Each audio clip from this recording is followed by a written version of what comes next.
Okay, so we've got 4 supports, 4 Z-rod supports, 1 lead screw mount, print head, the belt and also the clamp for the bearings, closing piece for the wiring, Z motor, X right hand side, X left hand side, bed rear, bed front, 4 of the belt tensioners.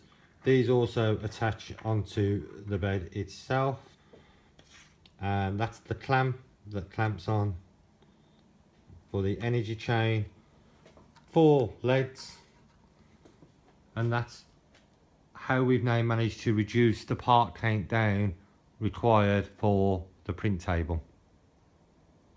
Thank you.